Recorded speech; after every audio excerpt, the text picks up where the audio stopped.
Good morning, students. Today our class is English and we will continue unit number 10, the story of cricket. Last class we have ended in chapter page number 141, and today we will continue from page number 142. Today I will complete the first part, and next class I will complete part 2 of this story. Let's start. If you look at the game's equipment, you can see how cricket both changed with changing times and yet fundamentally remained true to its original in rural England.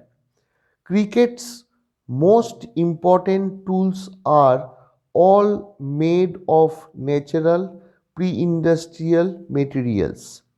The bat is made with leather, twine and cork. Even today, both bat and ball are handmade, not industrially manufactured.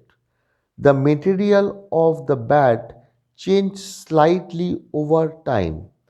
Once it was cut out of a single piece of wood.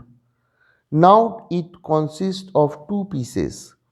The blade, which is made out of the wood of the willow tree, and the handle, which is made out of cane, that become available as European colonial sticks and trading companies established themselves in Asia. Unlike golf and tennis, cricket has refused to remark its tools with industrial or man-made materials. Plastic, fiberglass, and metal have been firmly rejected. But in the matter of protective equipment, cricket has been influenced by technological change. The invention of vulcanized rubber led to the introduction of pads in 1848 and protective gloves soon afterwards, and the modern games would be unimaginable without helmets made out of metal and synthetic lightweight materials. Now I am beginning the part 2 from page number 143. The original origins of Indian cricket are to be found in Bombay, and the first Indian community to start playing the game was the small community of Zoroastrians, the Parsis, brought into close contact with the British because of their interest in trade, and the first Indian community to easternize the Parsis founded the first Indian cricket club, the Oriental Cricket Club in Bombay in 1848. Parsi clubs were founded and sponsored by Parsi businessmen like the Tatas and the Wadias.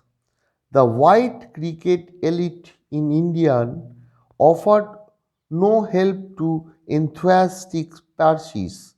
In fact, there was a quarrel between the Bombay Gymkhana, a whites only club, and Parsis cricketers over the use of a public park.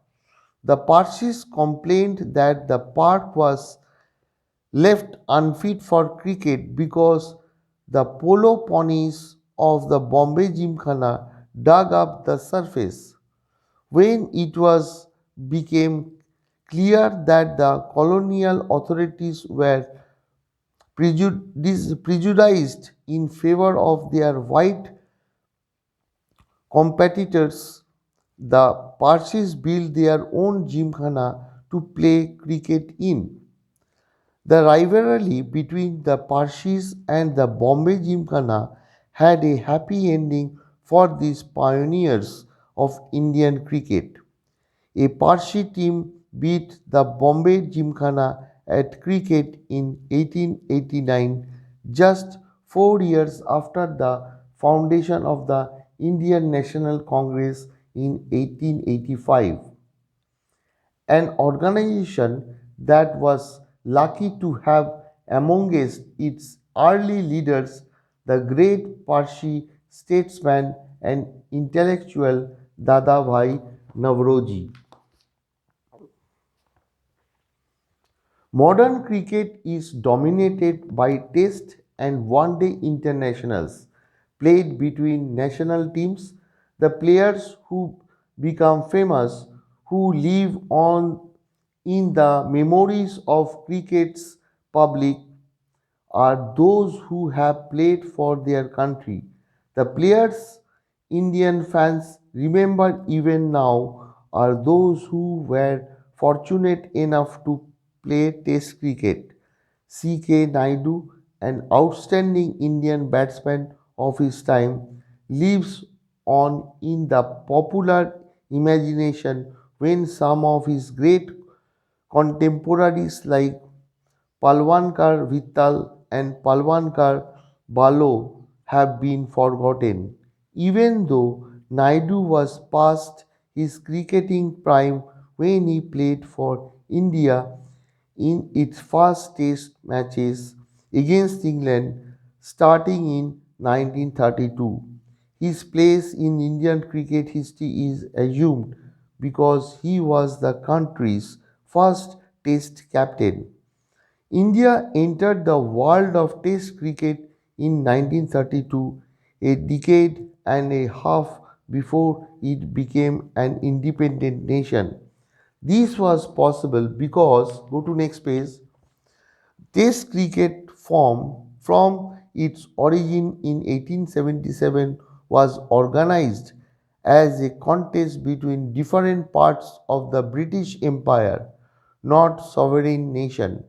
The first test was played between England and Australia when Australia was still a white settler colony.